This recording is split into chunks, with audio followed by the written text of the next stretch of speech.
In one obvious respect, the contemporary Anglosphere resembles Old Testament Israel in that it exalts lawyers above all other professions.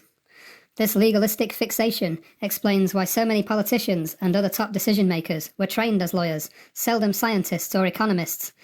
What underpins this legal hegemony is surely the fact that Anglo-Saxon countries are defined by common law legal systems which permit judges and other legal professionals far more interpretative autonomy, bestowing almost godlike power on them. By contrast, judges and lawyers outside the Anglosphere have a largely reactive role with very limited interpretative autonomy. Indeed, it might be said they are more like legal scientists applying a complex body of research to specific cases. Aside from the obvious status common law bestows on legal professionals, it automatically binds them to politics as unelected shapers of policy. This partly explains why so many prominent politicians in the Anglo-American world are former lawyers. A common law legal system is a natural training ground for politics. It is also notable that many female politicians trained as lawyers, including Hillary Clinton and Margaret Thatcher. The unique power bestowed on legal practitioners by Anglo-American common law makes law a natural career choice for those who wish to change society directly without recourse to normal democratic processes. In short, legal professionals occupy a similar role to the Pharisees in ancient Israel, an unelected ruling class. It therefore makes obvious strategic sense for those with marginalized agendas, such as third-wave feminists, to join the legal profession. Certainly, the best feminist minds now gravitate to law rather than the social sciences, and all the top university law schools in the Anglosphere now have feminist divisions.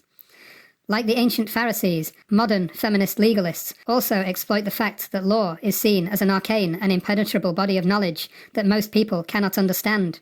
Moreover, the malleable and interpretative nature of common law assumes a high degree of cultural capital on the part of legal practitioners. That is, understanding and accepting elite values on a range of issues, including gender identity and multiculturalism, as well as feminism.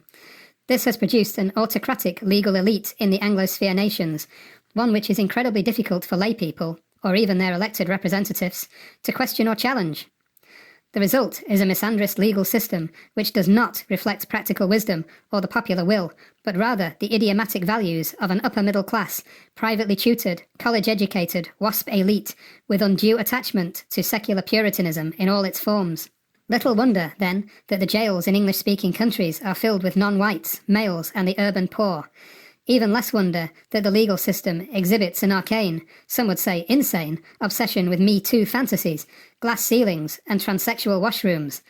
Anglo-American jurisprudence has in fact been completely subverted by feminists, and now stands at the absolute forefront of male oppression across the Anglosphere. Both omnipotent and almost autonomous, the Anglo-American legal system was the ideal target for feminist infiltration. It now stands as their greatest success, and reflects their puritanical, elitist, and misandrist fixations in their entirety. Feminist jurisprudence now signs off all law in the Anglo-American world, and, backed by a host of bureaucratic toadies, not to mention the state-sponsored terrorists called police, can destroy good men with complete impunity. While the Anglosphere has lapsed into a legalistic matriarchy run by female Pharisees, the rest of the world is still protected by its civil law traditions. Consequently, divorce outside the Anglosphere is not a misandrist catastrophe, which sees men cast into prison for failing to pay exorbitant maintenance to their former wives. Of course, the flexible nature of Anglo common law means that the definition of male malfeasance expands like a tumour, together with the repertoire of punishments available to Anglo-American judges and lawyers.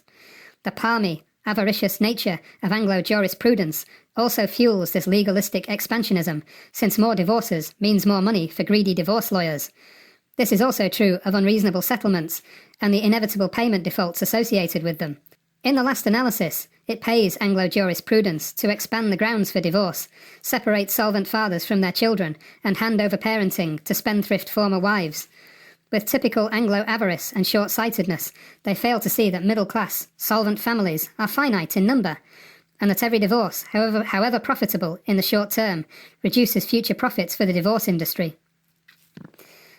By contrast, the fixed and inviolable nature of civil law puts a brake on this legal expansionism and the profits that drive it, resulting not only in fewer divorces, but more equitable results when divorce does occur. This is why the mass imprisonment of divorced husbands that plagues the United States could never happen in a civil law country,